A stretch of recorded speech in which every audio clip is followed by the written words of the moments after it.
Did President Trump's public mockery of the Royal Navy actually cost the United States vital naval cooperation and political support from Britain?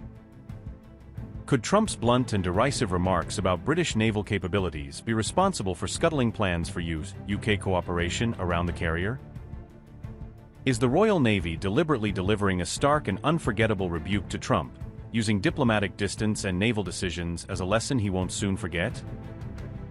After Trump publicly ridiculed their fleet, Britain reportedly snubbed a planned U.S. naval parade, signaling a chill in ceremonial cooperation and political goodwill. Sources say the flagship carrier was removed from a U.S. 250th anniversary celebrations after Trump dismissed it as a toy, a move that underscores how rhetoric can shape military pageantry. The UK has cancelled plans to send HMS Prince of Wales to the high-profile U.S. naval parade, a decision that removes one of Britain's most visible warships from a major international celebration.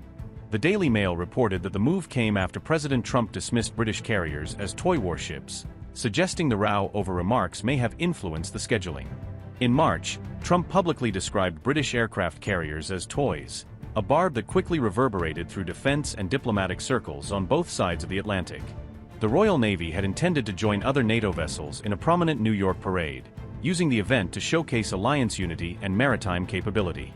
Officials in Washington had earlier announced that a British aircraft carrier would be among the ships attending the celebrations, signaling close military ties between the two navies. Defense sources say the carrier's crew were deeply disappointed by the cancellation, with sailors losing a long-anticipated opportunity to represent their service abroad. Many of the sailors had been looking forward to visiting New York to take part in the bicentennial celebrations and to see the city up close. As per Daily Mail's defense source, Prince of Wales crew were bitterly disappointed not to be heading to the Big Apple. The UK Ministry of Defence stressed that HMS Prince of Wales remains actively deployed on NATO operations, underlining the ship's ongoing operational commitments. The Ministry of Defence added that the carrier is currently contributing to efforts to deter Russian aggression in the High North, a mission seen as strategically important to NATO's northern flank. London has denied that politics played any part in cancelling the North America visit, insisting operational priorities alone determined the ship's itinerary. Instead, the Red Arrows represented the UK with a flypast over New York on July 4th, providing an aerial showcase of British skill and pageantry in place of a carrier presence. Former Defence Minister Al Carney defended the UK's carrier capabilities, arguing their size, technology and role in coalition operations belie any suggestion they are merely symbolic toys.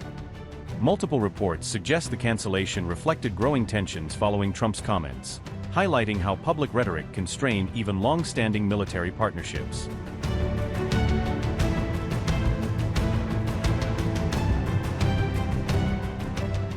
Amid Putin's growing fury at the West, Britain's Navy is facing a deepening warship crisis, with shrinking numbers colliding head-on with rising global demands. On July 4th, new reports revealed that the Royal Navy has lost 9 ships from its order of battle over the past 2 years, quietly cutting into its already thin frontline strength. 3 frigates, 1 submarine and 5 support vessels have left service without replacements, according to reports, leaving holes in escort, logistics and undersea capability. The same report warned that new ships are not expected to arrive in meaningful numbers until the 2030s or even the 2040s, meaning today's gaps could last for a generation. Former First Sea Lord Alan West has slammed the situation as the worst state of the UK Navy in its 350-year history, a damning verdict from one of its most senior ex-commanders. 3 aging Type 23 frigates have been retired, cutting into the core of the Royal Navy's anti-submarine and escort fleet. 1 nuclear-powered submarine has also left service, further eroding Britain's already limited undersea punch. 2 amphibious assault ships have gone, shrinking the Navy's ability to land troops and equipment on hostile shores. 2 fleet support ships have been removed, weakening the logistical backbone that keeps carriers and escorts supplied at sea. A single minesweeper has disappeared from the roster, reducing the capacity to clear vital sea lanes in a crisis.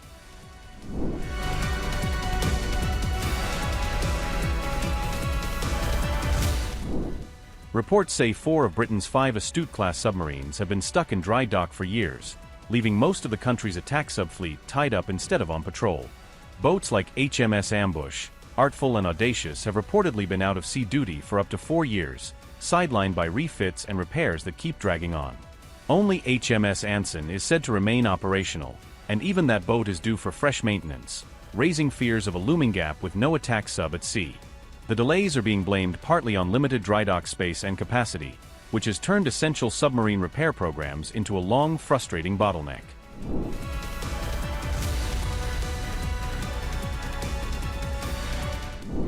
At the same time, half of Britain's 6 Type 45 destroyers are tied up in years-long modernization programs, leaving only a handful available for global tasks. HMS Daring, the first of the class, has reportedly sat idle in Portsmouth for more than 9 years, a symbol of how upgrades and budget strains have sidelined frontline hulls. Right now, only HMS Dragon and HMS Duncan are actively deploying at sea, stretching those ships thin across multiple missions and theaters. Several remaining Type 23 frigates are also in reserve, refit, or long-term maintenance, further thinning the escort screen that protects Britain's carriers and trade routes.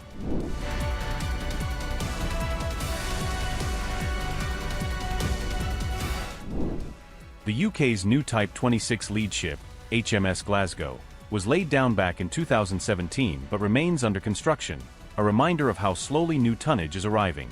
Reports suggest HMS Glasgow may not enter service until 2028 or 2029, leaving a long wait before she can relieve older, overworked frigates. The Type 31 frigate HMS Ventura likewise remains in final construction after around 5 years, adding to frustration over delays in the fordable frigate line. Big-ticket projects like the SSN AUKUS and Dreadnought submarine programs are also running into major challenges, from cost pressures to industrial bottlenecks.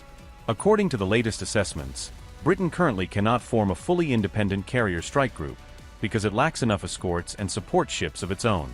Royal Navy carriers now routinely rely on escort ships provided by other NATO member states, underlining how dependent Britain has become on the wider alliance to sail its flagship safely.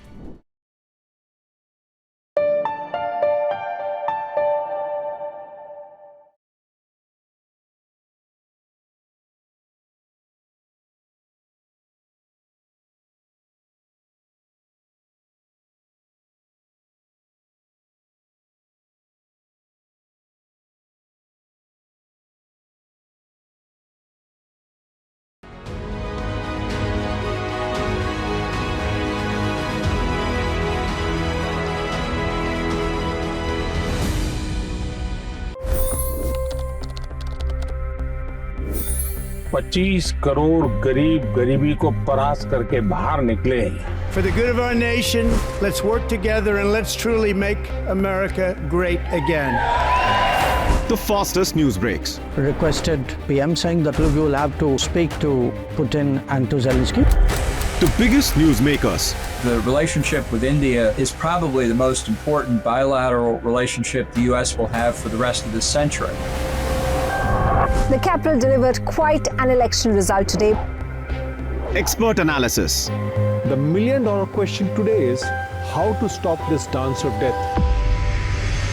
Ground reports. I'm standing at the crossroad of the Kumbh Mela. Behind me are more than 100 entry guards.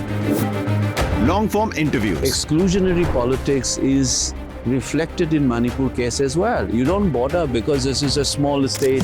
Deep dive into burning issues. It's often said DRC could be the richest country in the whole world. It's because of what sits underneath. Why exactly did the US topple the Sheikh Hasina government? HD videos. We don't just break news, we break it down.